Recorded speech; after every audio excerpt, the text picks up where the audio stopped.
Shut up.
Ladies and gentlemen, boys and girls, children of all ages.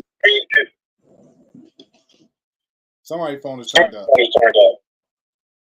But anyway, ladies and gentlemen, boys and girls, children of all ages. Yo, that echo was killing me. All right, it's you, Danny. It's you. I just muted you and the echo went away. All right, we're going to try this for the third time. Ladies and gentlemen, boys and girls, children of all ages, Psycho Worldwide, in association with What Mind Entertainment, proudly brings to you two of the greatest podcast hosts in the world. I am Krayzekevin. Here he is, Dan Jones, and we are Two Fat Guys Podcast. What it do?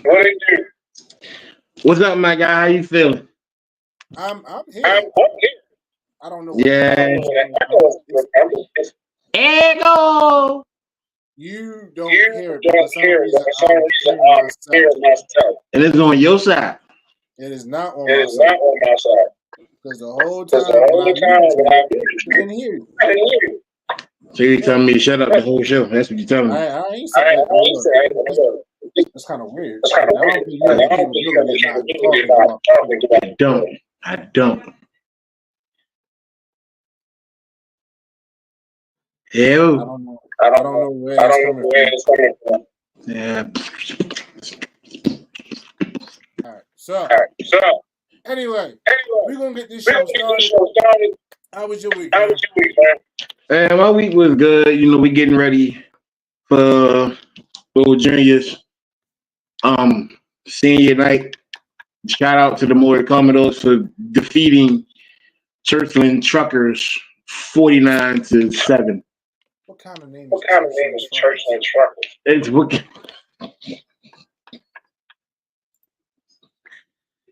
Boy, you don't understand. That is the craziest name ever. That just sounds like they just been brought up to be redneck 18-wheel drive. And it ain't none of that out there. Ain't none of that out there. So, your logo is literally a dump truck. So how bad was the beatdown? Because when you texted me, you said that at the half it was 42-0. Right. It wound up being 49-7. You know, they played the run the clock game. They keep the clock running no matter what. So nobody wants to get 80 put up on them anymore.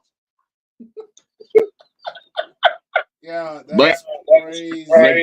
Next week is senior night, and it's the battle of the undefeated. His team versus their little sister, Brooke Cousins, Granby. So, okay. Yeah, Danny the gang got 1 sack and a couple tackles. All together, he got 3 sacks and about 17 tackles on the year. I'm sorry. I'm sorry. The comments between Chris and Nah. This is having a nice little conversation right now. So, with that being said, we're going to be discussing the PLE WWE, which was live from Saudi Arabia, Riyadh, Saudi Arabia. Today, put your hand down. We'll get to you in a second. Hand down. We got our homeboy, our brother.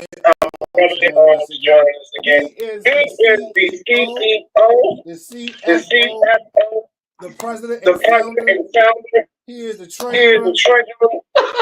He's the secretary of the meetings. He is the end-all be-all of Najee Creations. Bring on our boy Nah, aka Dikk Klark.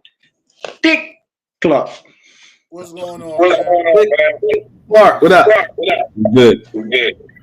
All right, Danny, it is you. Because I'm getting echoing. Yo, this drop out. Well, technically, he's not echoing. I'm not echoing. It's you. But I'm hearing the echo in my earpiece. Take your earpieces out. Let's Your clear earpiece it. If I take the earpiece out, I'll be able to hear. You can't. You don't have a speaker on your device. My speakers are blown. You Negro radio.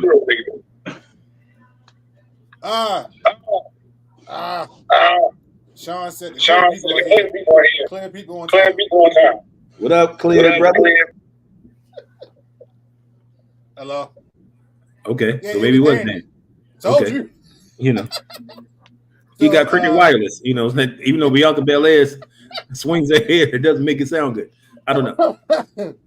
So for our Spotify listeners, Danny dropped off. He will be coming back, and hopefully we get the sound together. So right now the chat is blowing up already. Okay, y'all need to calm down. Seriously. All right, so Ms. Voorhees, how you doing, ma'am? Welcome to the show. Welcome, madam. Shout out to the ladies. Give them the shout out to the ladies. Thank you for having me on yet again. You know, I appreciate it. Danny, what the hell? What happened? What? He changed his name, yo. He changed his name. Yeah, so Chris, thank you, Chris. He said that Echo was doing the most LOL. Thank you. So that means the spotters, like this episode, when it goes on Spotify, they won't hit Echo for like. It was vibrating, and usually women like vibrating, but not this time. You know what? We're not even going to do that. Danny Reddington. What is this like? I didn't say that. This is like a soap opera name? Hey, No, my favorite show on TV was The Blacklist. Ah, okay. Okay, Ms. Voorhees said, "Hey to my Everclears." Yes. I think she's referring to your clear people. Yes. And Chris says hello to Ms. Voorhees. All right. Everybody's checked in. Everybody's checked in. I feel left out now. I'm waiting on Viva to put somebody in timeout. So Viva! Never mind. Yo, we are going to have. I'm about to say, where's the moderator? Usually somebody putting timeout in minute 2. Yeah, I don't know where she at, but she'll be on in a minute. She all right. She let us stay there. Let us stay there. Because I already know who's going to timeout. Oh, so Dan fixed this problem. We see, you know, performance. Oh, wait a minute. Yo. Yes, ma'am. It was cold that night, really.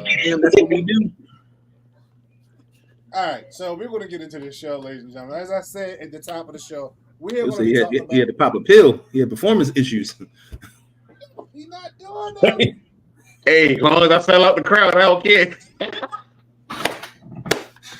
long as I get the job done. As long as I get the job done. as I was trying to say, Kobe. my Lord. We Go will ahead, be sir. talking about the PLE that took place in Saudi Arabia today, known as Crown Jewel. It was a little better than I thought it was going to be. I'm personally disappointed in some things. I was talking off air backstage, and I know he and I was kind of messaging a little bit during the actual PLE. It's just certain things I'm not happy with, but we're gonna get into all that, and then we're gonna give our overall thoughts and opinions, as we normally do when it comes to the fallout and reviews of WWE PLEs.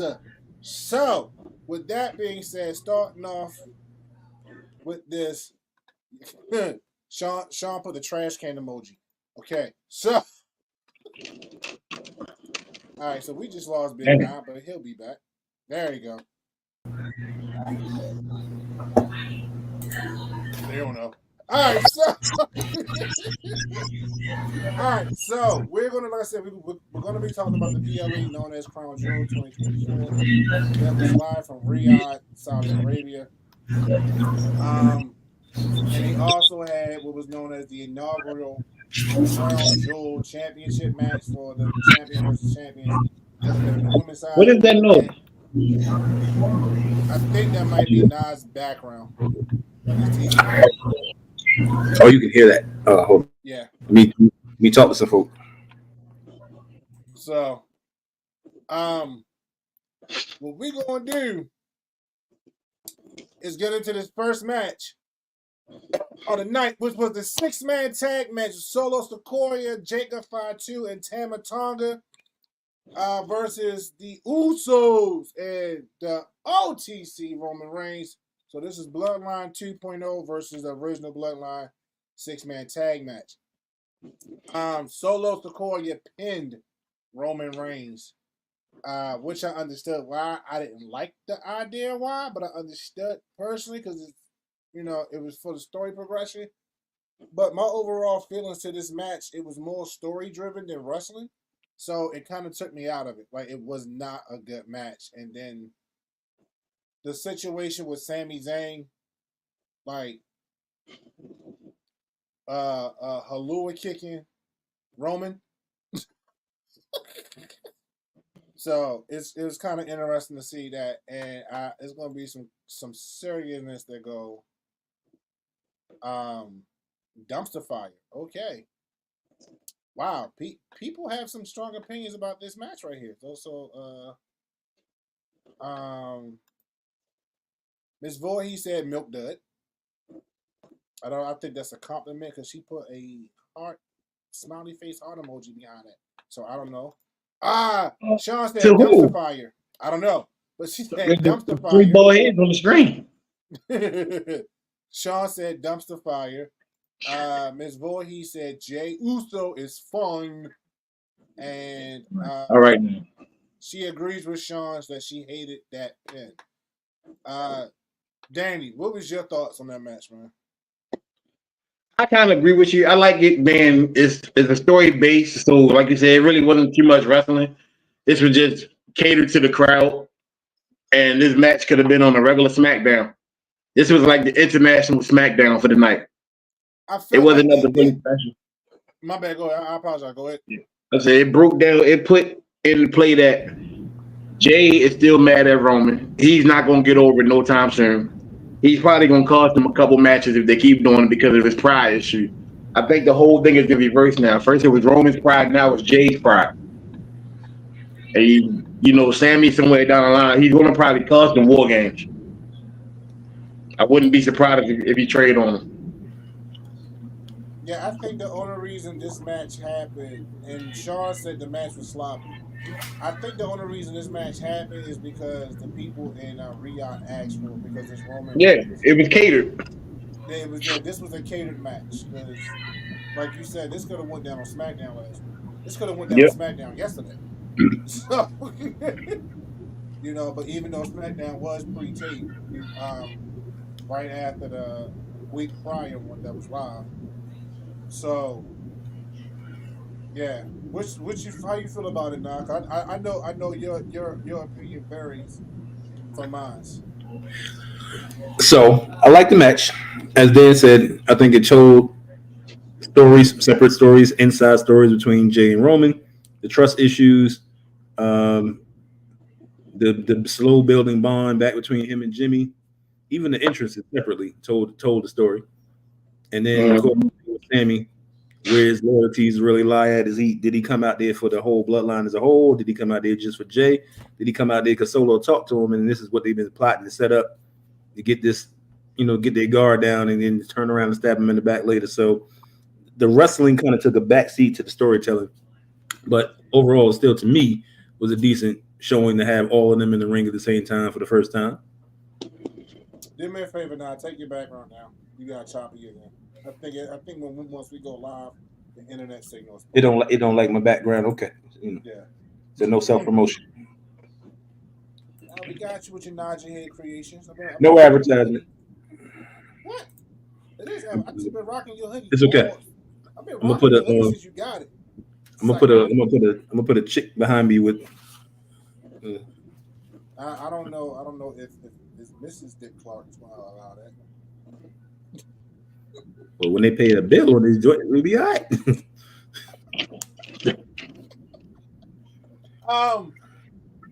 Yeah, man, like I appreciate the story moving forward, which is something that we rarely get at a Saudi show. I just didn't like the match. Like it was sloppy and it seemed rushed to me. But one thing I can say, it was good to see Jimmy and Jay working together. And it showed that they have not lost a step, even though they haven't been working together like almost a year now. Right. So to see them look like that they just picked right back up where they left off at. So their chemistry gonna be instant because they've been around each other since the birth. Right, and it shows, man, and I think that was really great.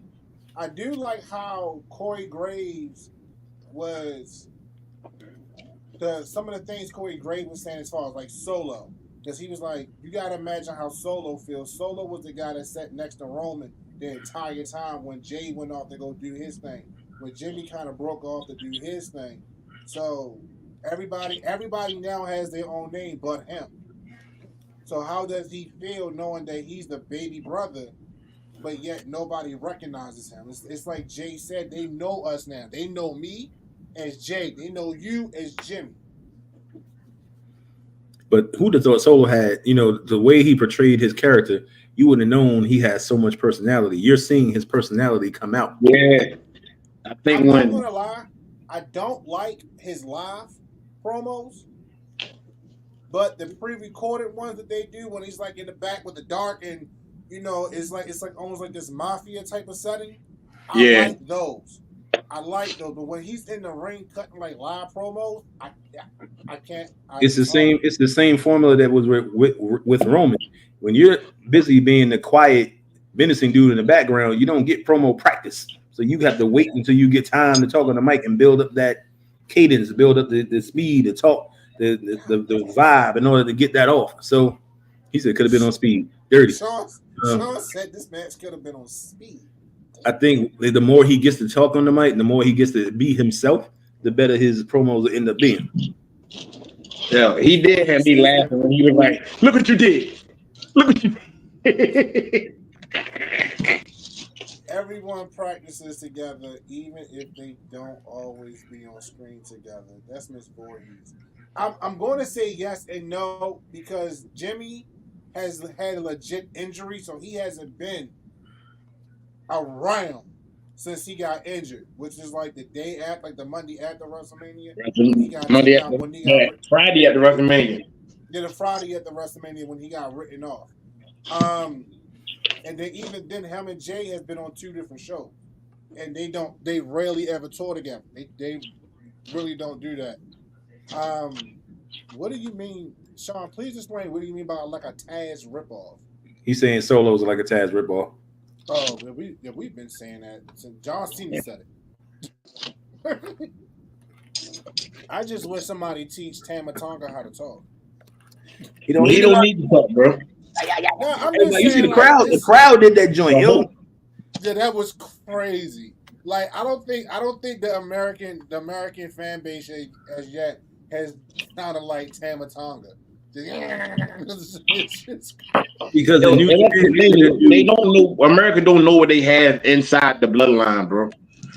Oh, they had 9 different characters, bro. no, I'm not going.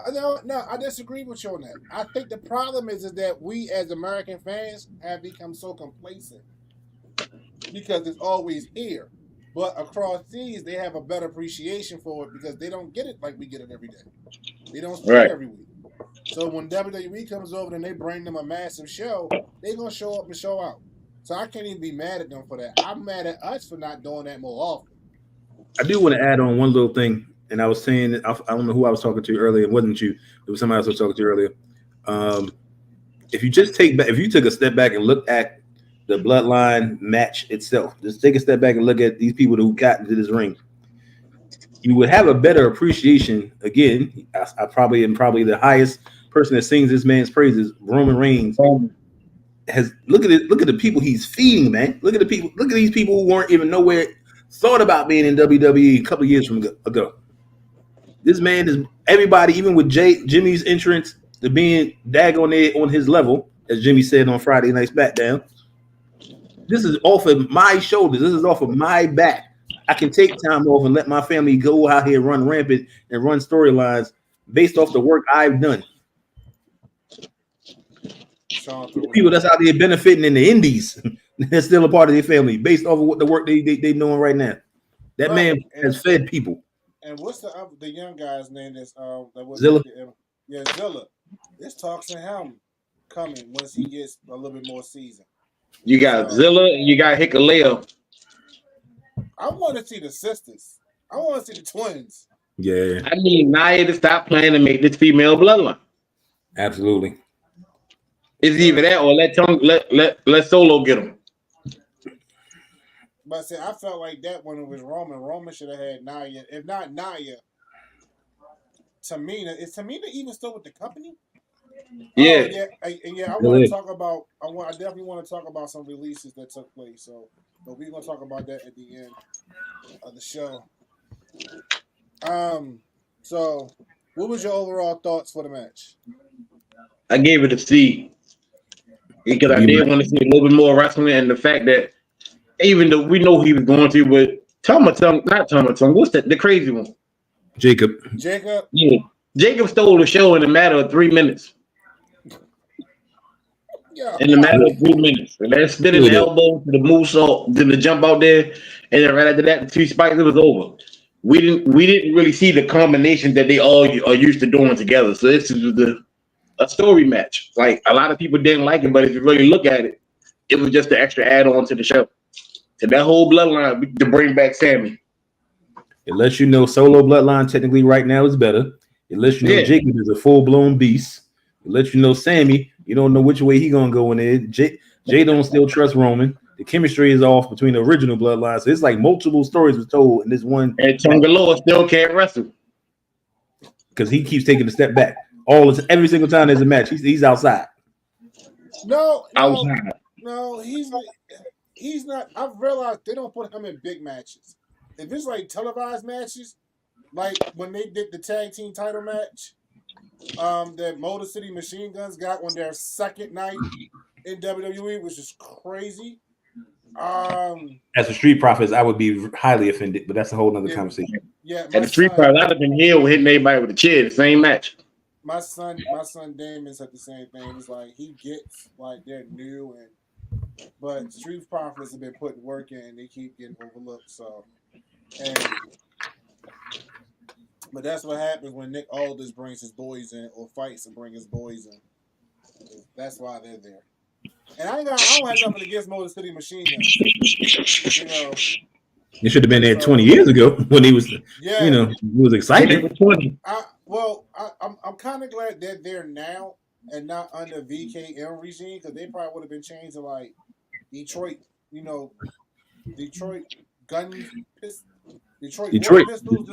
water pistols coming at you. Right.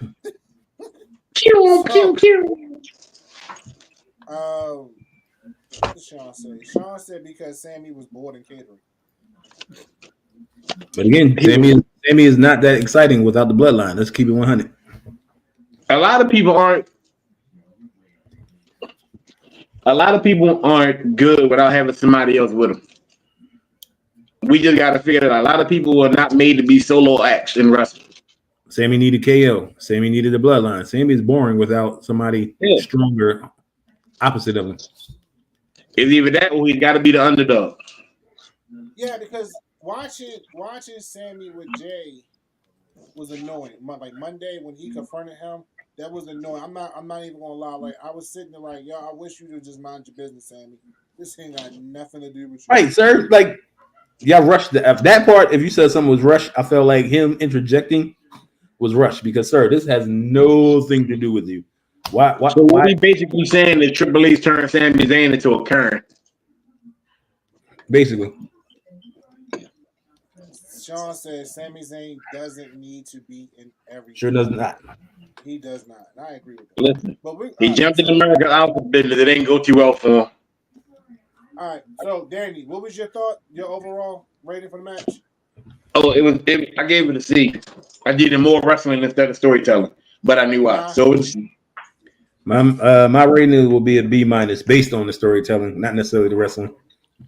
I'm gonna give it a C because of the storytelling and not the wrestling. Like, I wanted more wrestling. And the fact that Roman took the L. Anybody could have got pinned, but Roman took the pin. Come on, man. That man is putting people on.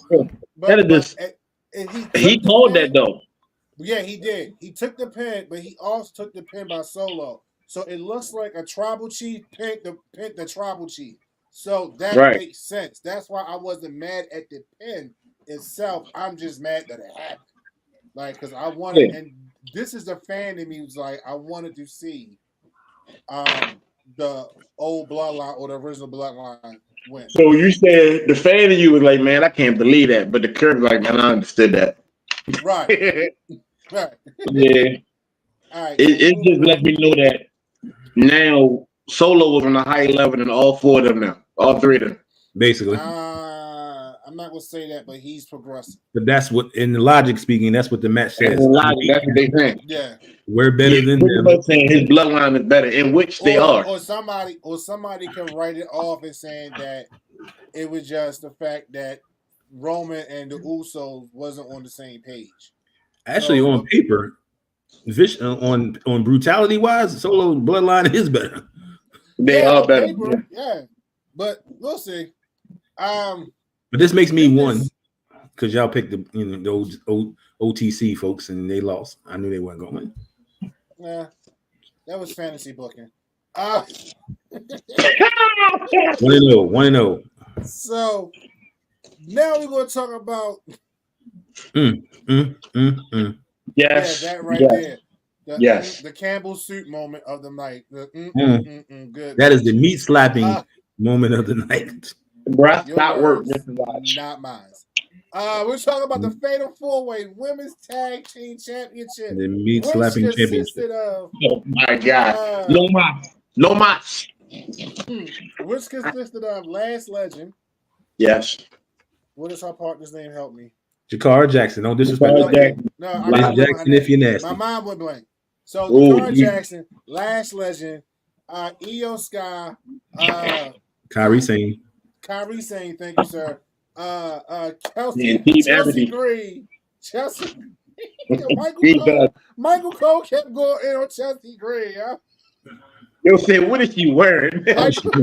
Piper Nevin, and of course the defending and reigning WWE Women's Tag Team Champions, Jade Cargill and Bianca Belair. Who's the Jade? I said Jade. I said Jade. They. Yo. Oh damn! Now you got to put in time out. Hold on. Y'all need to stop. Hold on. Stop. When? Stop. I don't even know what that is. It's Miss Voorhees put some type of emojis on. I can't read. I think it's dancing emojis. Okay. Oh, can girls. Okay. Yes. She said my favorite match of the whole show. Yes. Nah, The moderator has showed up. You got put in timeout. How? For what? Boy, he said, "Let me tell you who can get it." Oh Lord. I think she's talking about Jade and All Bianca. 8 of them. Yams. Oh my Lord Jesus. All 8 of them. I need to know what I did. That was a pretty good. Chris is the only one that gave an actual opinion about the match. She said this was a pretty good match. No. Ms. Voorhees gave an actual opinion of the match. Her opinion was it was a Yamsylvania. Yeah, Yamsylvania? No. Yeah, Yamsylvania. There it is. She said it was her favorite match of the night. So it was. Yamsterdam. And I'm not gonna lie, this is my match of the night candidate because it was just. Besides the Yams, it was a good match. It was a very good match, and shout out to Last Legend. First of all, Last Legend grabbed Kyrie Sane by her hips, threw her up on her shoulders like she was a plastic bag, yo. Hey, bro. She was like that. She like that at NXT, bro. I know, but I don't really watch NXT like that. So, when I get to see the NXT people on the main roster and really get to see them, I'm like, oh wow, like I need to start watching NXT, and I never do. So, but when I have caught it and I have seen now, I'm like, yeah, the metaphor is the truth, and I do like Cara Jackson and Last Legend. I just wish she get her front lace fixed. You know she braided her hair up that way, right? You know it was meant to look like that. But bad? It was a mohawk type of situation. I didn't get. Talking about Jackson, bro. I'm talking about Last Legend, the tall one. What was wrong with her lace? I really wasn't paying attention to her lace front, bro. It wasn't nothing wrong with her joint. She was cool. Kevin tripping. She was not. I'm not even gonna lie to you, bro. I know you wasn't, yo. First of all, ain't nobody even making the But it's the reason why I go to the gym and lift weights. She whooping that trick. Sean said Yeet. Sean said it was the best match in the card. Other card. Naeem is still waiting on the moderator to tell him what he did to get put in timeout. And Ms. Voorhees said, okay, all perverse thoughts aside, those women work hard. They practice hard, and it definitely showed. All of the movements was crisp. And I agree with that. Even Jade Cargill, I think this is one of the cleanest matches she's done since she's got here. Let's be honest here. That bicycle kick. Good, bro. No, that bicycle kick got to go. She can't. She's not. No, I give her credit. No. I agree with you, but you got to give her credit. This is one of the best bicycle kicks she's done. Now, don't get me wrong. Clean. Last Legends, it was clean, but Last Legends bicycle way better. And what's her name? The girl that runs with Street Profits. B-Fat. Yeah, B-Fat. Her bicycle kick is vicious. So I feel like Jade needs to find something else. If she can't get it, she needs to find something else. Go to the spear. Everybody go to the spear. She got to do the JBL Lariat. I think the JBL Lariat would work for her. JBL Lariat. Yeah, I think that would work for her like tremendously. Either that or the spear. I think that pump kick. Even though I don't mind. I think. Yeah, and you know what? Now you're right. The spear might work because you don't see too many women doing the spear, like actual spearing somebody. The shorty that just came in the NXT, she did it right off the rip. Oh, the clear lady with the muscles and the mohawk. Yeah, she was like Red Sonja. I don't know who is this person. I'm sorry, I never seen her before. She was doing like WWE a while ago, but she went to TNA in New Japan and came back with a new character. She ain't been on WWE in like 4 or 5 years. So, but I did love the spot when Bianca and Cargill did the Doomsday. Oh, I tripped out. I was wilding out when I saw that. You to have Piper Niven on your shoulders is crazy. Bro, they too strong not to do them kind of moves. But the fact that you did it and held her, it wasn't like it wasn't quick. Like Jade held her. Bro, this is Jade and Bianca. Obviously, two of the strongest women in the WWE. Yamsterdam, Yamtastic, Yam. I'm gonna need y'all to stop watching Big Ja. Seriously.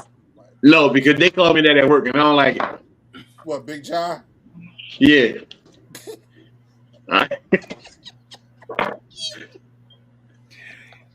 They wanted me to be him for Halloween, bro. I'm just saying, the dude is like, no disrespect, yo. You're not even tall as him, yo. I think because I'm black with a bald head, everybody. But you know who you look like? And then I walk around with a sleeveless shirt on at work.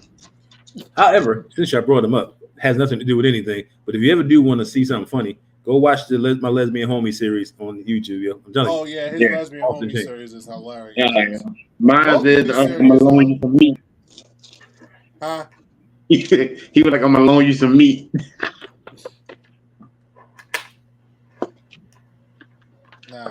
Well, shout out to the head thief. Max. So, but this match overall was a great match. I loved it. They put work in. These women, these ladies have always shown like, yo, we can go, if not just as good but harder than the men. First of all, definitely put work in. The ladies still have the match of the year with the Money in the Bank match, bro. Yeah. True that. They still have match of the year. Like, I think this whole crown jewel is basically for the women, bro. And then the crazy part is they wrestling in full body gear, like, cause you know in Saudi Arabia, women can't show no skin, so they wrestling in full body gear, hot as hell in Saudi by the Arabia. way, Lashes and Jakara's body gear is probably the best of the 8 people that was in it. Yeah, Bianca's and them was cool. It just had too many things on it. That wasn't work, but yeah, I'm gonna need Bianca to stop designing their gear, yo. Hey, go to Hot Topic every now and then. It ain't gonna hurt you. So I need to see a one-on-one with Jade and Lash. I know it's coming up in the near future. Because the trash talking between the two is ridiculous. But they very similar in style. And so that's my fear, because people want to. So we talked about this all when it comes to Jade turning on. Either Jade turning on Bianca or Bianca turning on Jade. Either way, like, the splits is going to happen eventually. And I know one of you guys had suggested that Jade and Jackson and Lash align themselves with Jade Cargill. And that was me. I don't like that idea, because it's the same gimmick she had at AEW. But I think the gimmick would work better because now you got better people to do it with. Right. But the problem is Jade and Legend are too much alike. Yeah. And I think they're too similar. Miss Jackson is too much of a she's still trying to find herself, the way that Wichita said. Corey Graves, he was like, Nia, I keep calling Nia Jackson. She on my TV. Miss Jackson, she ain't found a niche yet. She getting there, but she ain't ready yet. Yeah. Which is also why I think they haven't put the tag titles on them. Because if anybody should have won the night outside of Bianca and Jade Cargill, it should have been them two. And I know some people are going to feel like, no, EO and what's your name should have got it, but nah. Actually, I wouldn't have been mad if Chelsea and Piper got it.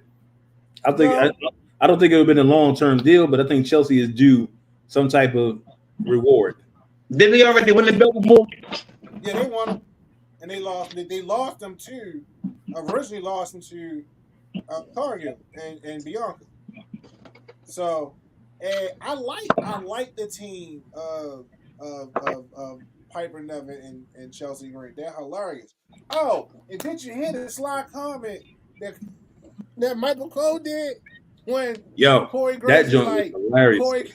When Corey Graves is like, well, maybe if you stop playing with action figures, she'll pay you some attention. He was like, well, maybe I should go play on the internet. Yeah. Yeah. That was a Zack Ryder shot. Pew, pew. So for those who are not avid wrestling fans or watchers, Chelsea Green is married to a wrestler by the name of Zack Ryder, who is going under his real name right now, who unfortunately is injured for him, and he's going to be out for an extended period of time from out of TNA. Zack Ryder was known as the Internet Champion, and the reason why he got that nickname was because when he was signed to WWE, BKM was not using him. So Zack Ryder decided to start using YouTube and promoting himself. In the process, he became more famous or more popular online as a character on YouTube than a character in WWE. And Vince McMahon tried to capitalize on it and for some reason dropped the ball. So Well, remember he got the Intercontinental belt. To this day, Zack Ryder still had one of the hardest theme songs ever. No. Oh yeah, no. He got the United States Championship. He won it here in Baltimore because I was there when he won it. And then like 2 weeks later, he lost it. Why? He had his WrestleMania moment, and now, all right, we can put you back where you belong. Nah, that's when he stole the belt in the ladder match, wasn't it? Yeah. Because the man should have got it. Woo, you know it. I hated that joint. Oh, radio. I hate that joint about as much as I hate R-Truth theme song. I hate R-Truth. Y'all need to stop. You don't disrespect Ron. No, I like R-Truth as a person. I hate that. I need TNA R-Truth. What's up? What's up? I mute the TV every single time. Well, I need TNA R-Truth. He's happy with the money he's making. So he need to go back to Evil Truth with Little Jimmy. You want me to give my personal opinion on this situation? He's happy being a coon. Ooh. I'm gonna disagree. I don't think he's a coon. I don't think he's a coon. His whole 24/7 championship was a joke. My man was like 65-time champion. I mean, the whole title was a joke, and he knew it was a joke. Right. So he made it funnier. Right. He put his spin on it, and he made it work. I'm used to Kate Quick. He made a very irrelevant title relevant. Let's go back to K Quick. I'm Mr. K Quick and the TNA of K Quick. I don't like this WWE one, bro. He's still, every time I see him, it still feel like Vince McMahon is calling him talking about, how about you do that big thing one more time? Can't do it. I do kind of feel like he know, okay, this is my lane. This is where I'm gonna stay at. This is where I'm gonna be comfortable at. They ain't gonna fire me because everybody loves me. So I might as well just stay right here. If I don't try to do anything different, they can't do nothing else to me. And I'm gonna keep making my money. You know who else did that? All the wrestlers that got cut. But Truth has outlasted every single one of them. Outlasted every one of them. Him and Tozawa. Even Baron Corbin. But we're gonna talk about that later. I'm mad about that. Yeah, I'm a little unhappy about that one. Yeah, we're gonna talk about that at the end. So, what was your thoughts? Not your thoughts, but your ratings, because I'm gonna give it an A. I give it an A plus. I gave it an A too. And the A stand for everything else. What would you think it stand for? You know what? @ symbol $. We are moving on. So we are coming up on our first champion versus champion for the women's crown jewel match, where you have the world women's champion Liv Morgan versus the WWE women's champion, Nia Jax. Due to some outside interference, which was very, very expected, Liv Morgan walks away as the inaugural women's crown jewel champion. So what did you say? 2-0? What was that? Well, 2-1. I'm sorry, 2-1, because I called Jakara and win in the last joint. I'm just keeping a tally, just in case y'all try to skip over it, like I wasn't picking all the good joints. 2-1. Keep it moving. But I called that. I called the last match though, so I got a 1 for that. You got that.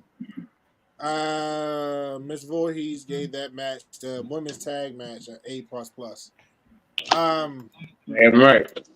So I was pretty surprised at how good this match was. I didn't think the match was going to be good,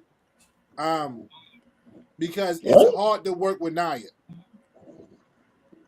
She's gotten better. She has gotten better. She has. I still feel like sometimes when Nia wrestles smaller people, she's just not as giving, and she should be to certain moves. But Liv being who she is, she made it work. And like I said, I give Nia credit. Nia Well, has before gotten she a lot couldn't. better. She lost a lot of poundage, so it made her move and a little flexible, so she could take some Exactly. little bumps. Right. So then I think that's also the biggest plus to that she has dropped some weight, which is allowing her to move a little bit more fluently. In that 20x20, she Liv is going to be Liv. I knew Tiffany wasn't going to cash in. She attempted, and then she was like, "No, I was going to cash. No, shorty, you was going to cash on whoever was knocked out." So the thing was, on a couple, not to cut you off, but Go ahead. she was supposed to cash in, but Tripp changed it at the last minute. Like, I don't think he wants to cash in on a Saudi show. And where it was supposed to be on Nia, but they're gonna let this rivalry, this thing, cook with them a little bit longer. Yeah, I feel like she is going to cash in on Nia because it doesn't make sense for her to cash in on a Raw champion because then she would have to move to Raw, which would be good for her because her boyfriend is on Raw. We're talking about Tiffany. Luke with Kaiser. Yeah, Luke I'm with hating. Kaiser I'm hating. is her boyfriend. So I think for that, hey Miss Jill, thank you for tuning in. We appreciate you. Hi, Miss Jill. So Tiffany's the wild card, and I didn't think her having the Money to Bank would be this much of a wild card. So that's what kept me entertained in the match. The outcome. Now I know on our personal scorecards, I said Nia was going to win, but once again that was me fantasy booking. But I knew somehow Liv was going to walk out with the title, and I know I got to stop fantasy booking because like when I submitted my results or my predictions, I should say, literally said in our little private chat was like, that's the exact thing my heart said. But logic speaking, he went with what he went with. Yeah.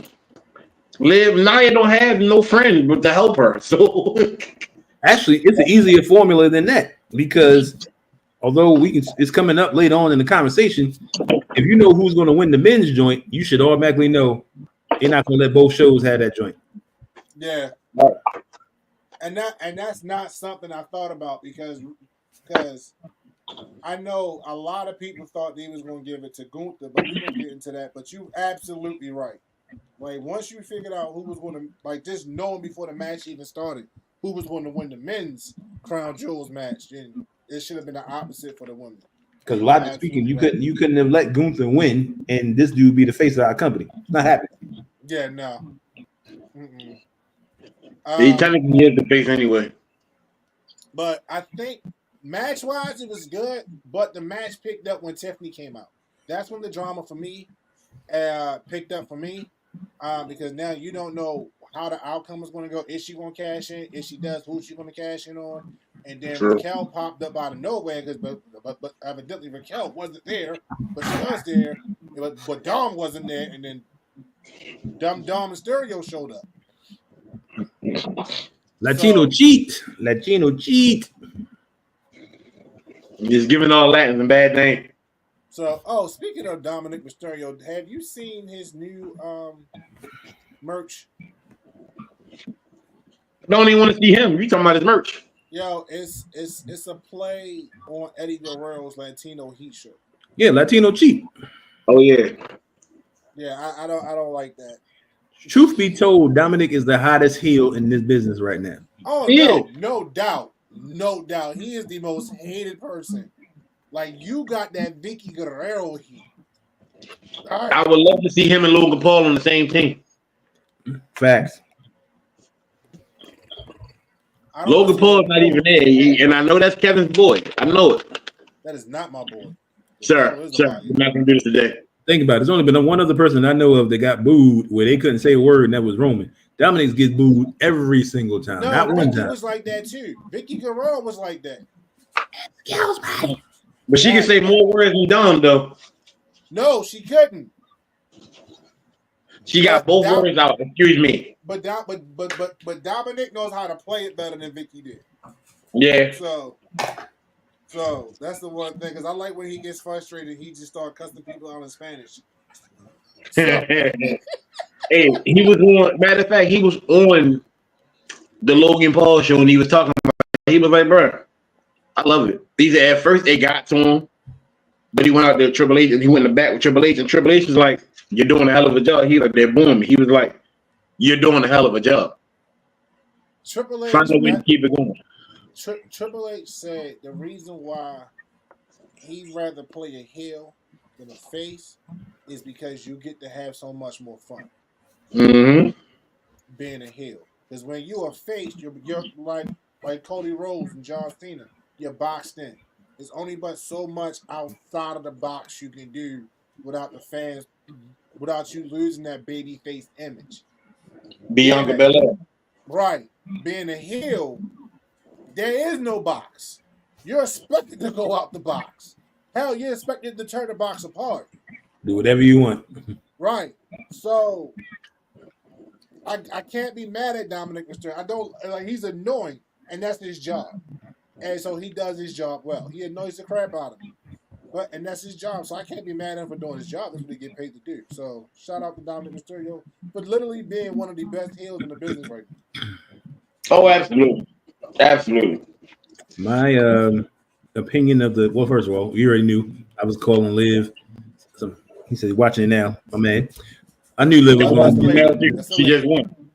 Based on the logic, I knew Liv was going to win. However, I am a big Liv Morgan supporter. Number one, she's from Jersey. Shout out Jersey. Number two, we watched her go through the backward. You didn't watch NXT a lot, so we watched her go through the backwards hat phase. No, I watched that NXT. We watched her go through the Riot Squad phase with the blue tongue. I was a definite fan of that. The blue tongue. Then she went into the Harley Quinn, the dominatrix look thing when she with whatever that shorty was. She was supposed to be her girlfriend. It was a lot of things she went through. She went through a whole different bunch of phases, but she's earned everything she's got. Yes, she has. Enzo Amore's girlfriend to being the world champ. And you can't teach that. Nice. Yeah. That dude is on the indies, never being heard of again, and she's out here doing it. Real quick, shout out to Miss T. I'm not going to try to pronounce your last name because I feel like I'm going to butcher it. But De Vilio. You put the Italian on it. So, but Miss T. De Vilio will be joining us next week as we talk about Agatha all along. She will be a special guest on here with us and Miss Chris. Miss Chris will be joining us also. She's coming back to talk about Agatha all along, and we want to shout out to Miss T. T, if you can, in the comments, please put down your TikTok username so we can make sure our people follow you. Because she does like Taylor Swift breaks down. She does an Agatha all along breakdown. She does a lot of breakdowns, and bro, she does Game of Thrones, bro. And I've been trying to get somebody to help me break this show down because winter is coming. I'm lost. Game of Thrones? You don't know what's going on. The fact that I'm lost. It's the fact that I've been working so much that I lost track of the show. And when I finally got back to it, the show was gone. But I did catch up with the dragon one. The House of Dragons. And man, off the chain.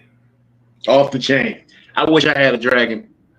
Right, I ride around Virginia. Moving on. We're going to be talking about the United States Triple Threat match. LA Knight. Match, bro. We didn't grade the match, sir. I thought we graded the match. My bad. So what's the match grade? I'm giving the match a B. B. Yeah, it gotta be. Hey, what happened to Steph and them? We ain't get there yet, yo.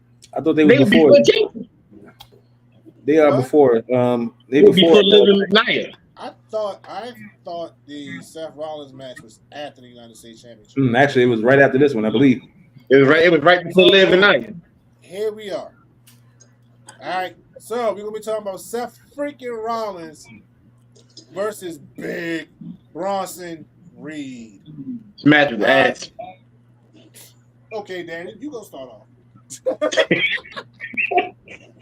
It was ass, but this was another one of those Monday Night Raw joints It could have just stayed on TV on a Monday and called it a day. I was not even interested in it. Seth's going to keep poking the bear. Seth's going to mess around and look. You're not going to be able to recognize your child, bro. Stop I fell asleep and woke up, and Seth had won the match. I fell asleep. This match was. I'm with Ms. Voorhees. The match was boring, bro. You can only do so much with Bronson Reed. He's flexible to the point you can't even use him. God damn, she said she took a nap, yo. Ms. Voorhees said she took a nap. I literally did. Let me just put it like this. I called my house. Nobody answered the phone. My daughter called back an hour later, said everybody fell asleep on this match and stayed asleep. So here's my question.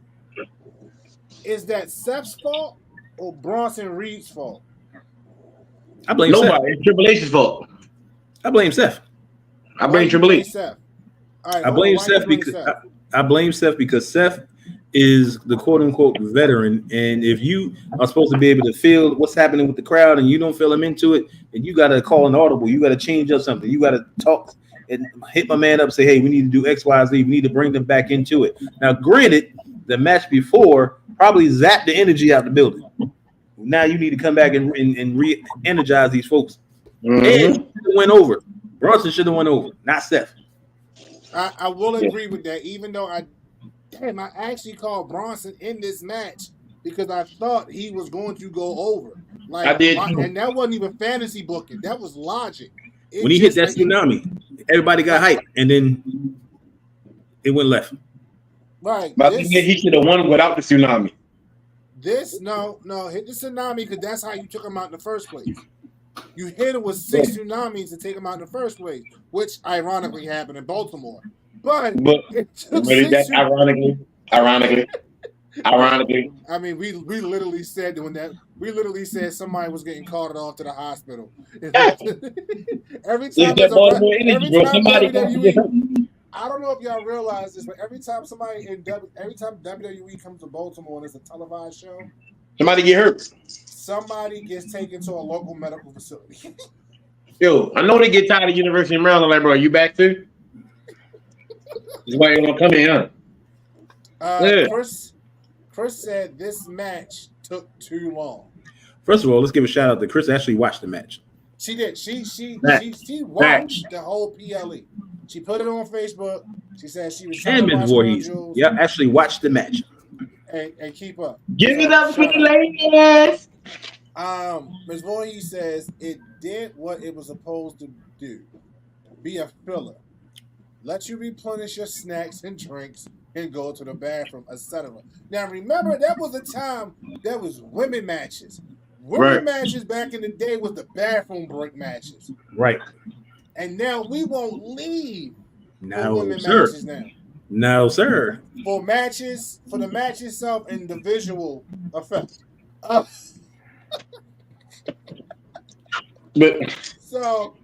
But yeah, like this match, I don't think I paid attention. You know what? I did the same thing. I didn't go to sleep, but I was sidetracked doing some other stuff, and then I looked up and Seth won. I started Tsunami, and I was like, "Oh, it's over." He kicks out. I was like, "Oh, okay, drama. Okay, now you got the drama going." And then honestly, what I want to happen. I think Seth hit a curve stomp. I don't know how he finished the match. He did a curve stomp. He did a curve stomp. He did 3 of them. So he tried to kill him. And then dude stood up, and that's why he's like, "What? You're not human." But that's how you sell Bronson Reed. All right, but so Danny, you said that you blame Triple H. Why do you blame Triple H? But it should have been on the show. I don't need no filler, bro. Just give me the 6 matches without this one. I'd have been fine. A couple of these matches should have just been on TV. I don't feel like that this was the filler match. I think the match that we want to get to after the United States Championship match was the filler match. Which was what? We're going to get to it. I get this match overall. I think he should have won with the tsunami. Instead of doing the tsunami, he should have went for the tsunami. Seth should have rolled out the way. Seth should have came back, tried to do the curve stomp, and got caught with one of them Keith Lee power bombs, and then would have won the match. Because the tsunami is going to be predictable. I think he's going to get to the room. Say that again now. Say, I agree. You could have caught with a spirit bomb or something like like the Death Valley Drive or something crazy. This is Seth Rollins, bro. You're gonna need to put some punishment on him.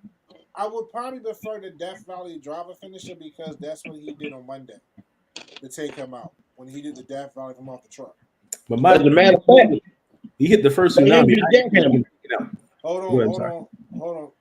Go ahead now. Now I was saying, so he did the first tsunami, and he went up for the second one. I don't like how the fact Seth rolled out that joint and went to a curb stomp. You basically saying the tsunami is trash when it just put you out not too long ago. Right. What you were saying, Danny? Let him do the jackhammer.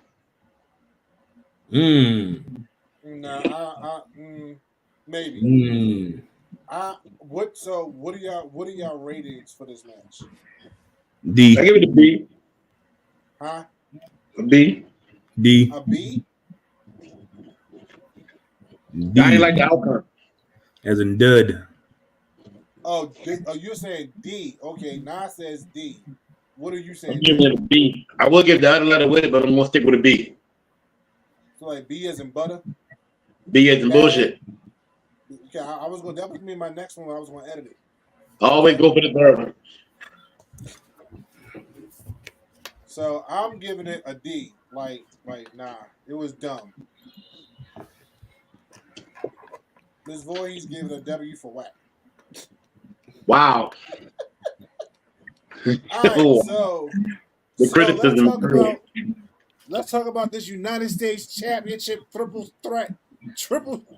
I can't talk. Triple threat match. LA Knight, who is your reigning defending champion, versus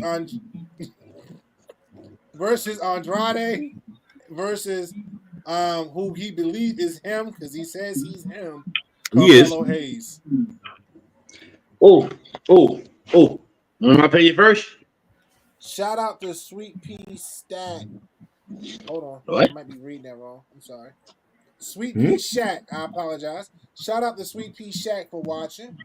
Appreciate you. How you doing? Yeah, she's like right here, Miss Boy. He's like, yeah, I'm with you.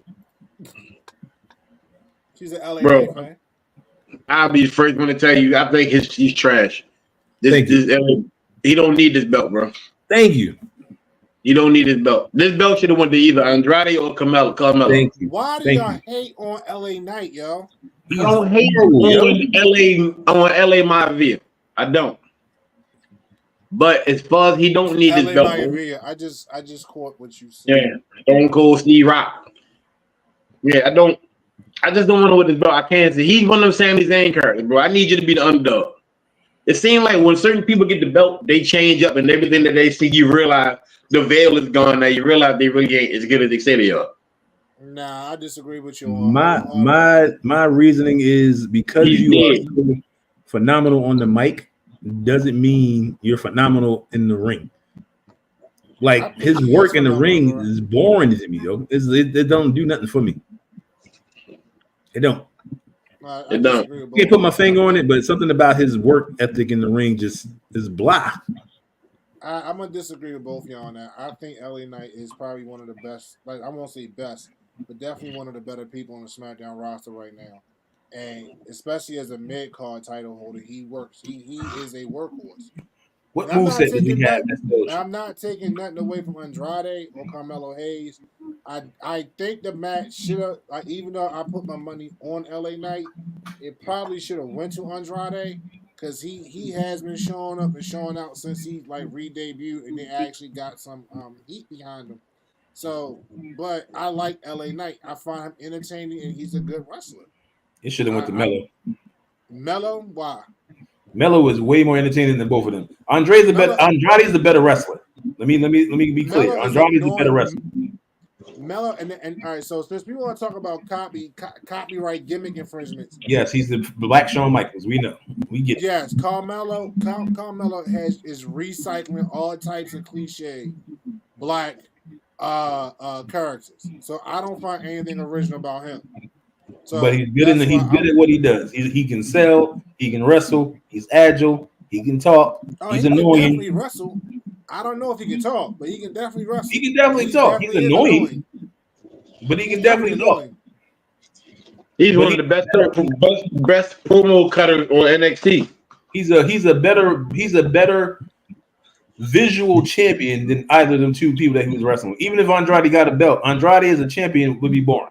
Andrade the wrestler, as long as you're wrestling all day, I'm cool with that. As a champion, nah, he wasn't born an NXT champion. Andrade would have to have short range. He can't have a long translator. What happened? Andrade would need a translator. He can speak English. He need to go back with Selena Vega. Let Selena Vega go back to rocking with him. So, but I enjoyed the match. I enjoyed the match thoroughly. I thought it was fun. I gotta give credit to Carmelo Hayes because some of the spots he did and some of the spots he took, I gotta give it to him. The boy's a trooper. Yeah, he made LA look great, especially that ending. Yeah.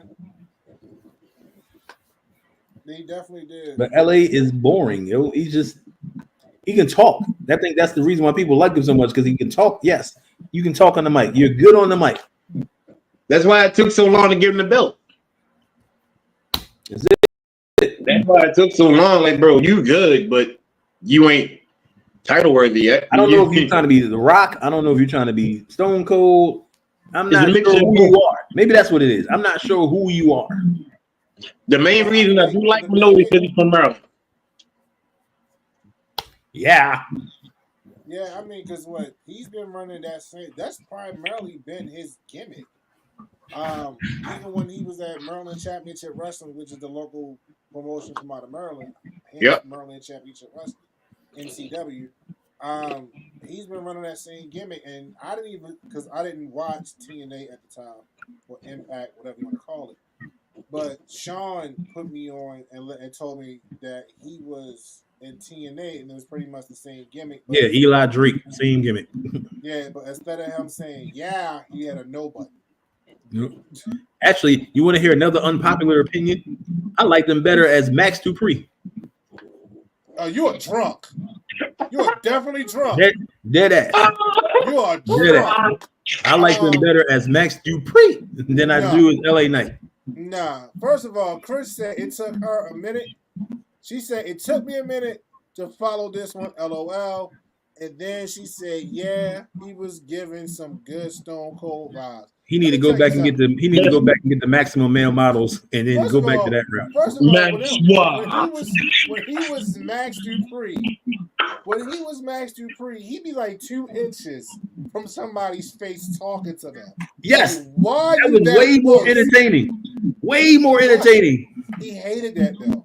I know he hated it, but it was way more entertaining. He hated it. But nah, that was not entertaining.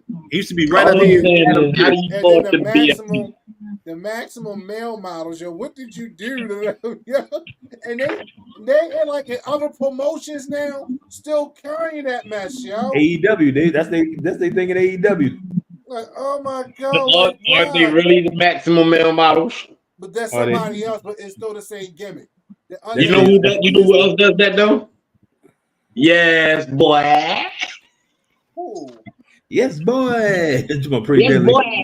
Oh, pretty deadly. I don't pay no attention either. With them half shirts on. The crop top. The crop.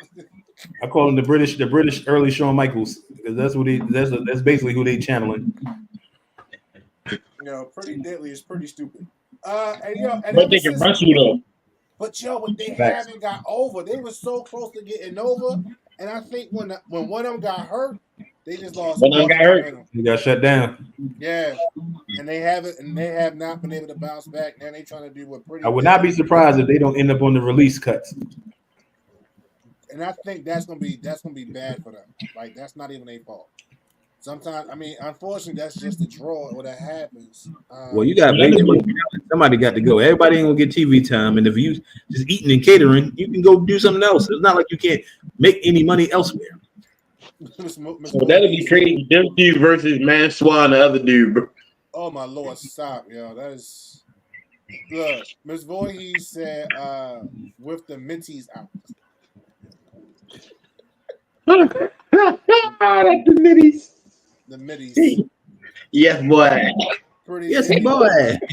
walking around here with their mittens out.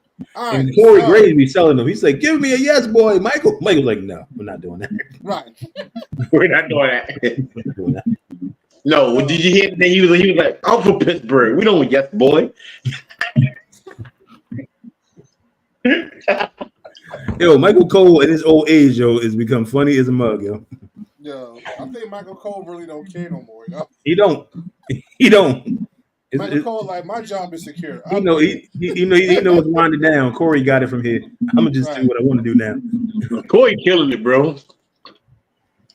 Yo, you know who I'm surprised I actually like on the mic and I didn't think I was?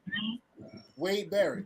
Oh, Wade Barrett is great. Wait, what? I didn't think I was gonna like him on the mic, but he is really good on color commentary. He's way better than whoever that dude is they got with him on Monday. Well, yeah, because Listen, at one point in time, it was during the VKM era. It was Wade Barrett, Beth Phoenix, and wasn't a dude Ronaldo. They were killing it. Yeah. All three of them together was monstrous, bro. So, I need Beth to come back. We need a female perspective on these matches. That would be nice. We do need a female commentator. Beth we do. Out with her husband at AEW. Well, he ain't AEW no more. Contract just her WWE contract just expired, and she. Correct me if I'm wrong, but isn't Daniel Bryan and Edge now both injured? Well, Daniel Bryan's officially retired. Well, he got he's injured, but they got him on a contract. He wrestles every now and then. Who? But his wife was like, no, she's not letting him do that again. Who? Daniel. No, Daniel's done. When he dropped the belt to I want to say Ambrose, but that's not the John Moxley. He's done. No, he said he wanted to lose the belt to him. He's done. He should have been done, sir. Right, but that was the whole gimmick behind that was Nigel McGuinness. Thank you, Marquise. It was Nigel McGuinness on the NXT table. Oh yeah. Nigel was good too though. Shout out to Marquise. Yeah, but Daniel Bryanson said he's done. Yeah, he's because the head injuries was getting out of control. So, like, sir, you trying to tell you to come back, bro? You and Edge and everybody else, I get it. I understand why y'all like trying to, come back. But if you survive those type of injuries, you're supposed to max out, chill out, be with your fam. I think that's the realization Edge is coming to. And Edge said that more than likely he's about to be done for good. He just wanted to get that run in with Christian, the match that we should have got when Christian was still part of WWE, and we never got it. We really need it. Why do we see? Why they already had a program together when they were younger and in shape. Why we need another one? They never had a program against each other. They did. What are you talking about? Yes, they did. When did Edge and Christian wrestle each other in WWE? When Christian supposedly was was he doing the thing with Chris Jericho or something, and Edge went to go be a good singles person? They had beef. They had a match together. I'm gonna go find that. I don't ever remember them having a match. I know when Christian left the company. And he wound up in Impact, and he got so much momentum and so much heat in Impact. That's when Vince McMahon and them came running back for him. And when he re-signed, and this is when like the internet dirt sheet started to get popular during like the early 2000s. When he re-signed, he was supposed to come back to SmackDown, but Stephanie pulled the swerve move because Stephanie was in charge of the writers, and that's how he wound up on ECW. Because they got out that he's supposed to be coming back to the main roster. Right. Sean said for the peeps. And Marquis said, nah, they never faced off in WWE. They were on separate brands, so they never had a feud. No Mercy 2001. Back WWE Rebellion 2001. Edge and Christian fought in a steel cage match. Edge and Christian fought in a ladder match. I remember these matches. Well, first of all, you said Rebellion. You said Rebellion. Don't nobody ever remember Rebellion. But 2001. I know some of you might have still been, passing history class or something like that, but they were fighting. I actually was in history class, bro. See? Vic. They had a short, little, brief rivalry. I do not remember that. It must have been like that because I do not remember that. Because I believe if it wasn't, I believe Christian hit Edge with a concerto. That's where the solo concertos came into play. My bad, Sean. WWECW. My bad. I apologize.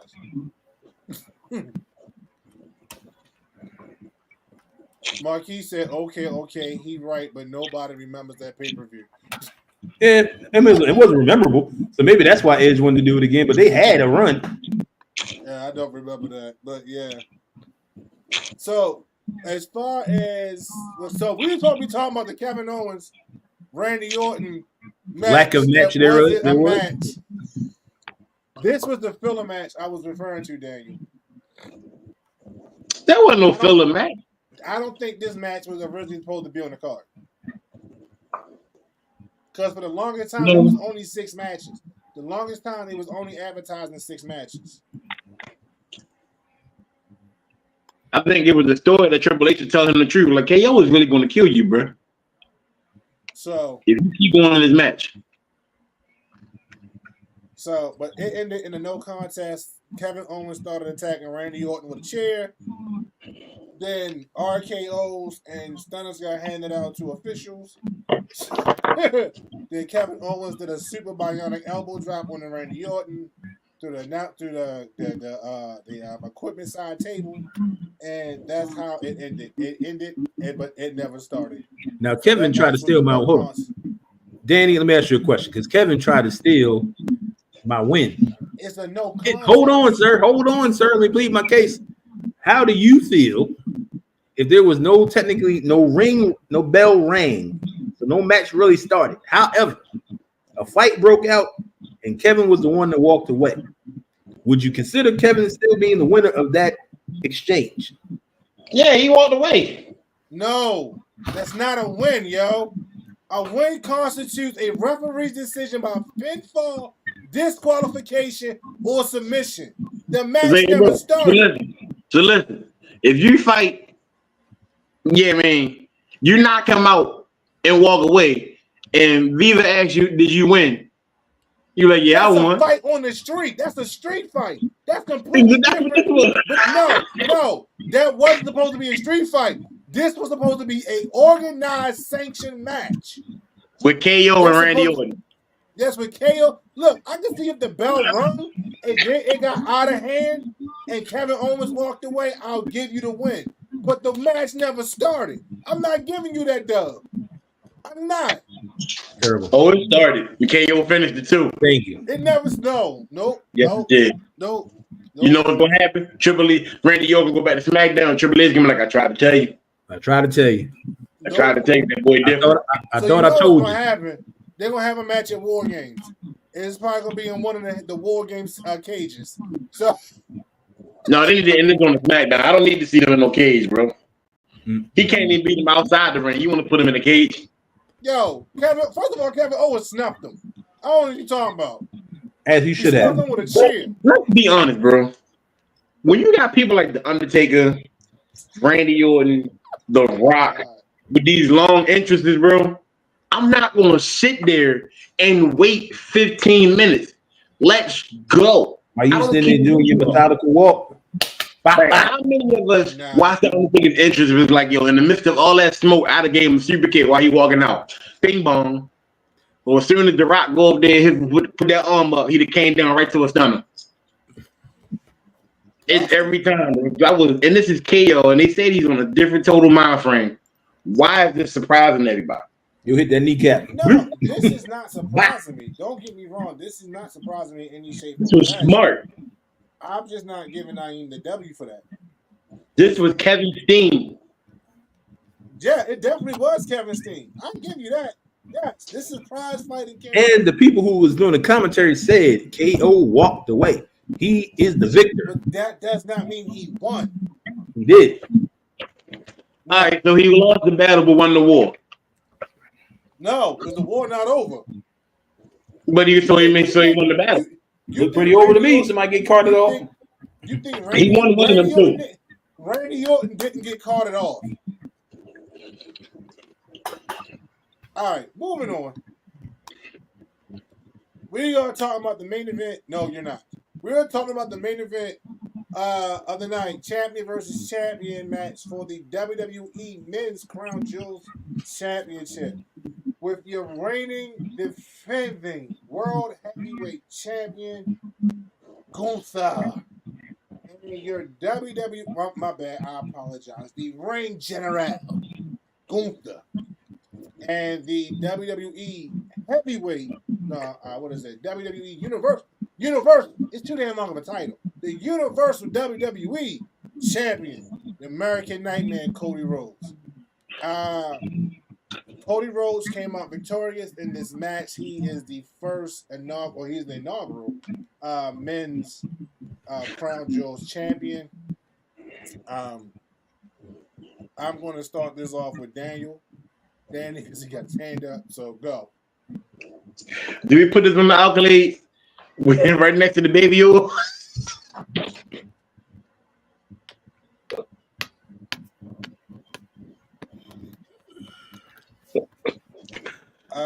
My Lord. Best African baby oil. Put it right next to his Diddy Award. Like, bro, he shouldn't have won this match. Oh, absolutely. I don't think he should have won this match. He had to. It was no other choice. I know he had to, but the fan in me was like, he's fantasy booking. I want Gunther to win. But realistically. But y'all, I'm saying y'all because this includes Naeem and a bunch of other people like Sean, who has been against Cody since like the third week of him having a championship. Hear me out. I'm not against Cody. Stop. I'm not against Cody the wrestler. I'm against Cody the champion. Dan, you got put in timeout. The moderator has put you in timeout. What? I don't know. These timeout orders getting issued out of nowhere, like RKOs. Like for what? What are these timeouts for? Yeah, the RKOs you would have hit. You won the match. Still haven't told you why you got put in timeout earlier. So, Chris said if I said that was pretty predictable, would I be wrong? No, you would not be wrong. No. Because we all predicted that. No, Miss Harrison, you would not be wrong. He's the face of the company. It was an obvious choice. He was going to win. It was your baby oil comment that put you in timeout. Was I lying? It's your baby oil comment. It was the baby oil that got him to win because Gunther don't wear baby oil. You see, you split right out that sleeper hole.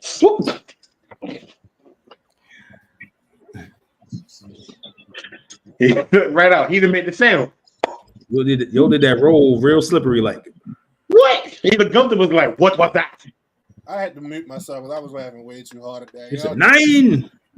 My man said, you saw how he slipped out of the baby oil.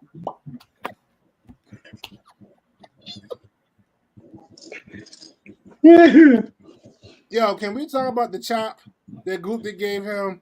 Oh, they're not. It was not the saliva, man. First of all, he blocked the first one. And Michael Cole was like, Cody was ready for it. He wasn't ready for that follow-up, yo. That's when they did it outside the ring? No, they was inside the ring. The one outside the ring, I think Cody chest knotted up, yo. Yo put his handprint on that man's chest, like the whole print. The whole handprint. No, that's not right, bro. So, Ms. Boy, he said it was Christian. This match played out just as planned, and Dan, the moderator, has told you go in the corner. What you saying?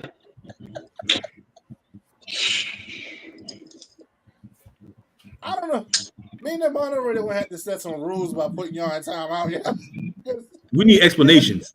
Yes. We need actual charges. But these are coming out of nowhere. She's acting like a true Baltimore law enforcement officer.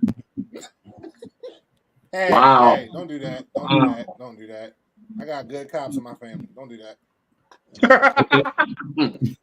That's like the Clay people saying they got good black friends. Okay. What you mean? No, you just can't be charging people with crimes and not tell them why. You can't do that. It's Baltimore. No, the moderator was like, she's not giving no reasons. But she put you like, you can't do that. So as soon as she log in, then go to the corner. Right. So oh my Lord. it. Miss Voorhees said, "Okay, let's talk about Gunther's diddler move." What? He jumped up and put his on Cody's head twice. No, two. He pulled his buttocks. He put his buttocks, and I'm paraphrasing here, people, so we don't get sanctioned, on Cody's back. So Gunther evidently teabagged Cody Rhodes. Oh, you can say that though. Yeah, you can say teabag. Teabag is clean. Like it's a phrase. He teabagged Cody Rhodes and then put his butt on Cody's back. How come you don't never get put in the corner, sir?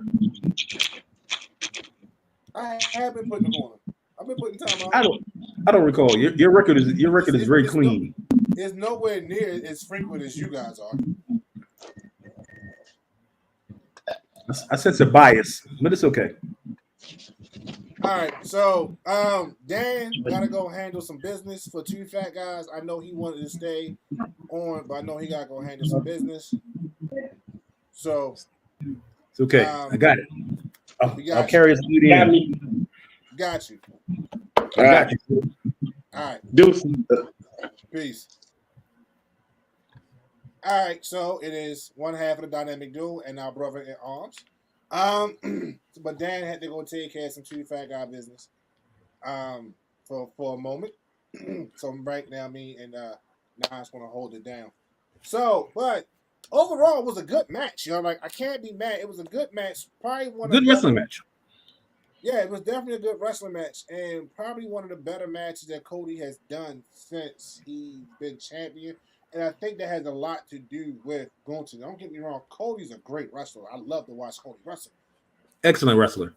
Excellent wrestler, but I think Cody needs to wrestle wrestlers for his title defense to make sense. I can see that because his little run with AJ Styles, although, you know, it was a good wrestling rivalry. He needs more of that. Right. Right. He needs more wrestling rivalries. Like, it's cool to tell the quote unquote story, but your story's been told. So now we need you to start telling new stories. Like, stop chasing your father's dream. Like, yeah, that part should be over.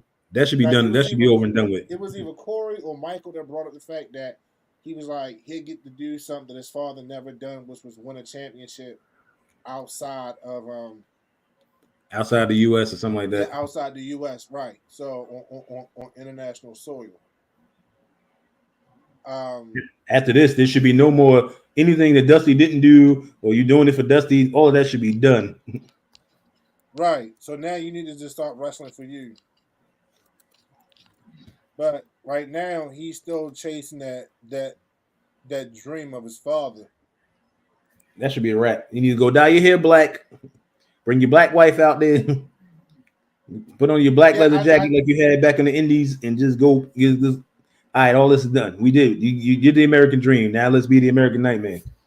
I would love to see Brandy pop back, but I don't think she will. She should. I think she will. I think she would be an excellent complimentary person to him, such as like Charmel was the Booker T. Charmel, yeah, and I don't want to compare the two, but they both are like queens in their own right. Right. I think her being on air, but that would only be if he turns heel. Like as long as he's doing the good guy run, she can stay chilling in the back. But if he turn heel, she need to be out there. Bet. But overall, it was a good match. It was a good wrestling match. It was hard hitting, as we knew it would be. Are we back, Daniel? Yeah. Okay. He said he get money. He get money. And he back. I mean, that's why he the money man. He do all the negotiations. Yeah, I took that hint to answer that message on my other phone real quick, so we straight. Got you. So Marquis says he wants to see Cody turn heel. I'm going to tell you right now, as long as he's champion, he's not turning heel. In the words of my daughter, Brandy for manager. Because it's been said one too many times that Corey Graves even said it tonight or this afternoon, depending on what time zone you were in. He said that he's trying to live up to the John Cena schedule. which is making every media appearance, every Make-A-Wish, every wrestling show, blah, blah, blah. And it made me think about the bar that John Cena set, which is crazy. I never thought about that. That John Cena set a bar so high that Cody Rhodes wants to chase it. Well, here's the problem with that. You John can't. Cena was single. John Cena had no kids. How you going to chase that? Right. That's very true. And not lose your family.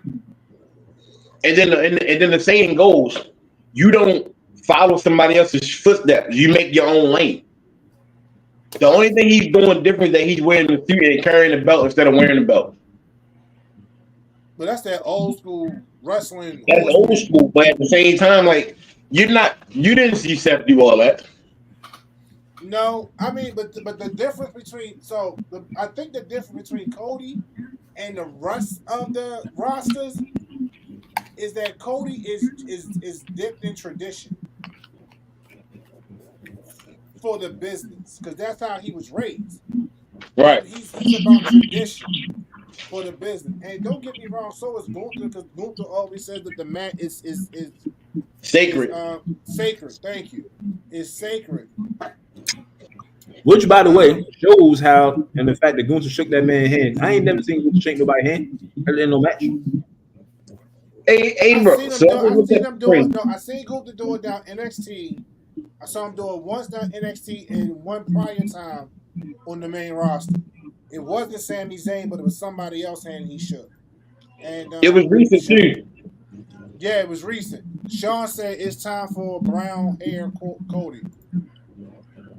Like Cody's not turning heel. Like he's not. Y'all need to just get used to seeing the peroxide blonde Cody Rhodes. I think the one person that's going to make him heel, and I'm gonna say it, but this is fantasy booking. I honestly need Triple H to call me up so I can write some of these stories. Would be Jey Uso. Jey Uso or Seth Rollins. Reason I'm gonna say Jay is because Jay now has more hype than Cody. Cody is the one that brought you back. It's gonna be them Homelander jealousy thing, bro. If they bring it, even though they're on two separate brands, but right now he's on that brand. Like, what if Cody asks Jay, why are you doing this? But then you can ask him, but then you can ask Cody. I might have to throw the monkey wrench in there. Right. Because the same question could be asked to Cody. Why did you team with Roman? Right. It's the same reason why Jay is teaming with them. It's the same reason. Mutual enemy. But what was your overall opinion, rating for the match? Great.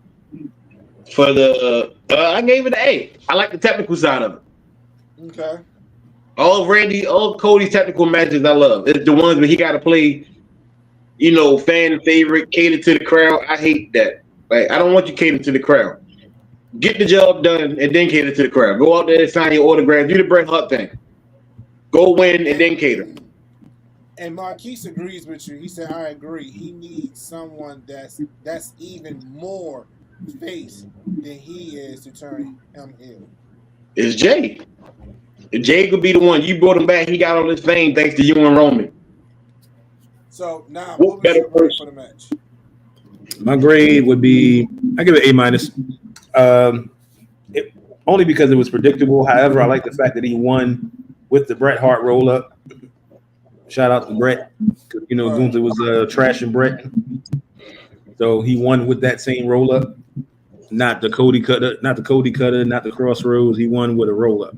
And it still left Gunther looking strong. He just got caught slipping. Yeah, because Gunther kicked out a couple Crossroads and a Cody cutter. So I think some people are not going to like the ending because he beat him with a roll up. It was it should be, Oh no! But the ending was it's a wrestling match, and dude won with a wrestling maneuver. Right, and that's what I'm saying. Like, if you're looking at it from that aspect that it's a wrestling match, then that's how it should have went down. All right, look at the British Bulldog and Bret Hart, or Bret Hart and Mr. Perfect. None of them had a fair pin. They was all roll up. You can't beat them no other way. Right. So I think we all in agreement. It's an A average for this match. Yeah. Now, my next question to you, gentlemen, is going to be, and even the people in the chat, you can chime in if you choose to, which we would appreciate. What was your match of the night? We're gonna do this. For me, my match of the night. Yes, we're doing it. Fatal 4-way. My match of the night was the Fatal 4-way Women's Tag Fatal Team 4-way. Championship match. Yeah. All day. Next question. Those women were. It was one. They were the match of the night before they even started wrestling. But go ahead. They were the match of the night, getting out of their cars to get ready for the match. You know Exactly. As a matter of fact, no, they were the match of the night on SmackDown.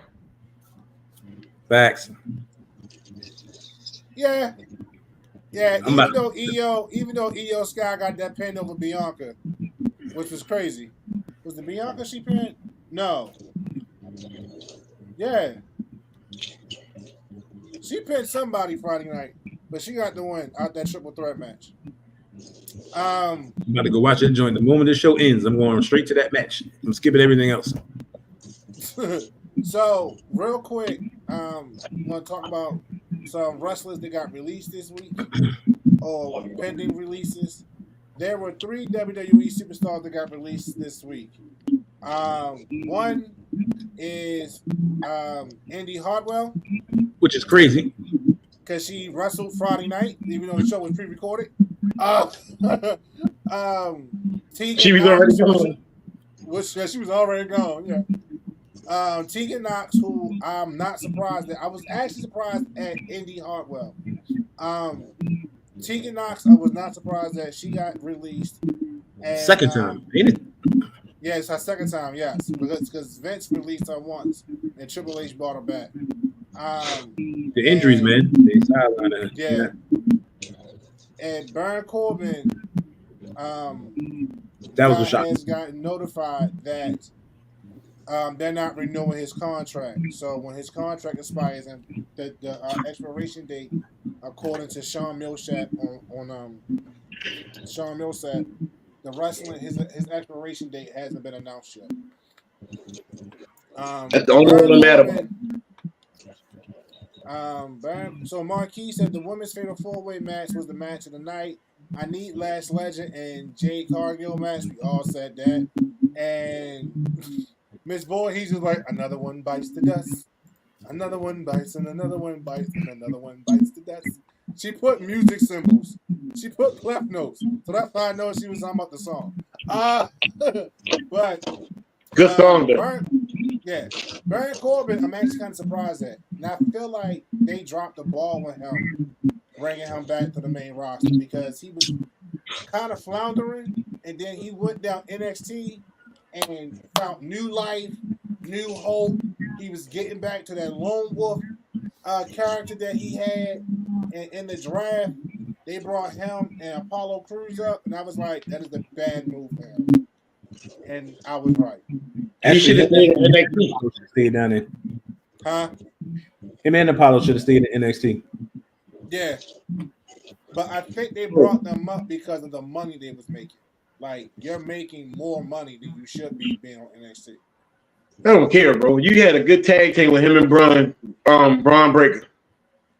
Right, but Braun Breaker got called up. And look at the success that Braun Breaker's having versus Baron Corbin. It was the same thing with the show off. Help me out. Dolph Ziggler. Yeah, Dolph Ziggler. I don't know why my mind, but I can't. But at the same time, you don't know what they're doing with Braun Breaker. 1 minute he healed, the next minute he fades, and he heal again. Well, Braun Breaker primarily, as of right now, has been a heel. And But I do always trip off of how he goes, I'm not living off my family's name, but you keep mentioning them, and you keep doing your uncle's moves, and you sound like your uncle, and you bark like your father. So, and you look like your uncle. Yeah. Which makes me wonder, are you really your father's son? But I mean, the brothers look alike, sir. Of course, he's his father's son. My thing with Baron is it's about I don't look like my uncle. I don't look that much like my uncle, yo. When you're releasing these people, when you're firing these people and you're letting them go, is it because don't look like him? Go ahead now. When you're releasing these people, is it because of them? His TV Right. is loud. He don't know it. Is it because of them or is it because of how he's booked? Like Baron, you released him, but you didn't book him well. So I can only do what you give me. You put me in matches with Apollo and what was it, Los, whoever the people was, and you make us lose. You take him down to NXT, you make him lose. I mean, what you want me to do? I was going to say Los Santos, but that's a city in Grand Theft Auto. The man went from Baron Corbin, the Lone Wolf, to King Corbin, to Happy Corbin, to Broke Corbin, to now got money again Corbin. No, he was Bum Corbin. Then he became Happy Corbin. So to me, Bum Corbin was his best character. I love Bum Corbin. Bum Corbin was funny. So, but that man got one of the illest finishes, and this is how y'all treat that man. Oh, the end of the days, like what? Yeah. All right, ladies and gentlemen, we have come to the final thoughts of tonight. Final thoughts for PLE, known as Crown Jewel from Riyadh, Saudi Arabia. I am really surprised at how good this PLE was. Normally, the Saudi PLEs are a butt, but this one was not butt, and they actually progressed storylines, which I did not think was going to happen. Because normally with these Middle East, Saudi Arabia PLEs, storylines do not progress. They normally get put on hold or put on the back burner. But for this one, the Bloodline storyline got progressed. Tiffany Stratton, Money in the Bank storyline got progressed. And I think even with Liv Morgan, her storyline got progressed a little bit. So it's really good to see these storylines got progressed. I think even with Kevin Owens and Randy Orton, we got a progression with that. Hopefully Bronson Reed and Seth Rollins is done. I don't really want to see any more of that. I hope the fallout from that is over. But my overall opinion or grade for Crown Jewel is going to be a B+. It was really solid, a lot of good technical matches, and I just love the fact that storylines for the first time progressed in the Crown Jewel PLE. Storylines progressed in the Crown Jewel PLE. Nah, what is your thoughts? Overall view of the show is a B-. As I agree with everything you said, with the exception of I thought the whole belt thing was pointless. If you're gonna give me a ring, I don't want a ring. I want this big behind huge $1 million dream belt that you made. I don't want a ring. I can go buy my own ring. Saudi Arabia, like it's not even coming home. Like what was the point? Saudi Arabia. So y'all got that much money to spend on 2 big ass belts and then 2 big ass rings. You could have just did the rings and call it a day from the start. But it's cool. Other than that, B-. It was solid. Daniel? Well, it's get real shenanigan. Like, I give this show a B because it told stories outside of the situation that we're in. I understand the purpose of the Saudi Arabian belts because they're the only 2 belts that are going to change hands. And then this whole thing, I slowly don't think they're going to be defending any belts over here from now on. It's only going to be defended at the Crown Jewel, not at that other one, the Greatest Royal Rumble, whatever you want to call it. Each match progressed in a way that upgraded each one, like we said, Kev, but at the same time, we still got hidden meanings behind a lot of the shows that was on prior to this show. Like the Rhea Ripley situation when she got co-clocked on NXT. I secretly think they put together a tag team without putting together a tag team, which is Rhea Ripley and Tiffany Stratton. Oh, Rhea's out for definitely for a while. Rhea's out for a while. She ain't coming back for a minute. I didn't say now. But I think that's going to happen sooner or later, bro. Because if you think is the situation that happened, I looked at it. Tiffany Stratton and Rhea Ripley. That's the perfect combination. It's good and evil. That is nuts. I disagree with you. It's cool, but don't be surprised. Last time I predicted something you ain't like, and it popped up. That was Raquel Rodriguez, and I give you credit for that. Yeah, I know. Like eventually she's going to turn She's going to turn. There's a whole lot of stuff that's going to go down with this bloodline situation. Every match was upgraded to their story. That's all the crown jewel really was. Extra behind the scenes to the stories. But other than that, I give it a B. This was an extended SmackDown. Nah, this was an extended super show. Remember how they would bring Raw and SmackDown together? And Supposedly, it'd be called the Super Show. So that's pretty much what this was. But it was a great Super Show. So with that, ladies and gentlemen, we have come to the end of our journey for the night. We appreciate you taking your time out on this lovely Saturday evening. So, yes. Come hang out with us. Don't forget to turn your clocks back at 2 o'clock, from 2 o'clock to 1 o'clock. And then make sure you can wake up on time tomorrow for church or work or whatever you got to do on Sunday.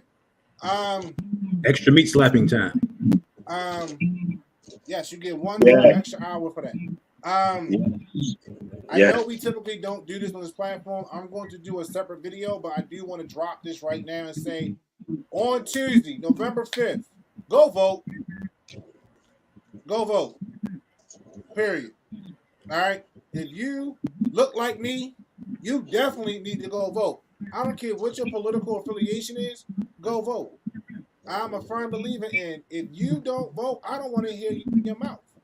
Not a word. Don't say nothing. Not a word. Okay? Especially if you look like us. You need to go vote because it is not a law for us to vote. It is still a right. They have not made it a law yet. So, at any given time with the right people in office, they can revoke our right to vote. So you need to go vote. Which one of them is the right person? Huh? Which one of them is the right person? Hey, look, I voted for the person who don't choose to have people shoot me. So I voted on Sunday because my state had early voting. If you can mail your ballot in, go mail it in. If you can go to your polls on the 5th, Tuesday, go. Because every school in every state should be closed. Because it's a federal holiday. So every school should be closed. Every library should be open. Go vote. Please, people, go vote. I know we typically don't do this on this platform, but this is also one of the reasons why I love our platform. We like to have fun. We like to do the shenanigans, but we also like to be serious and inform y'all. Go vote, please. I told my son to go vote, and he was like, I don't want to because I got to get up and travel by bus. And I literally told my son that it's the most ignorant shit you have ever said to me. Yes, and I cursed. And I'm not. And I was dead serious. That is very ignorant. I like this, Kevin. Say it again. Shit. Shut up, y'all. It sound like Kurt Franklin when he cuss. We had no good combinations. So please go vote. And like I said before, if you don't vote, then you can't complain. It's that simple. Because you didn't exercise your voice then, and I don't want to hear your voice now. All right. With that being said, next week Kanye West 2025. With that being said, next week we got 2 special guests coming on. We got T. I want to butcher her last name. DeVillo, and we got Chris coming on again to join us, and we're going to be talking about Agatha all along. With that show, Danny, T, and Chris are ready for that. They have watched the series from beginning to end. I have not seen that one because I don't have Disney Plus. So I will be learning just as well as you guys. So yeah, definitely tune in next week with us. You already know where you can find us, but just in case if you don't, you can find us at 2fatguyspodcast99@gmail.com, Facebook 2 Fat Guys Podcast, Instagram, TikTok, and YouTube 2 Fat Guys Podcast 99.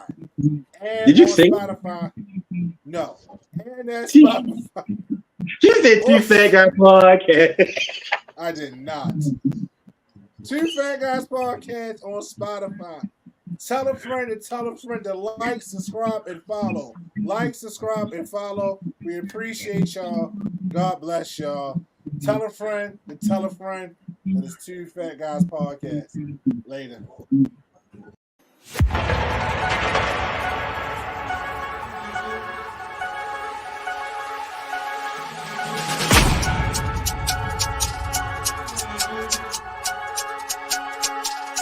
Peace.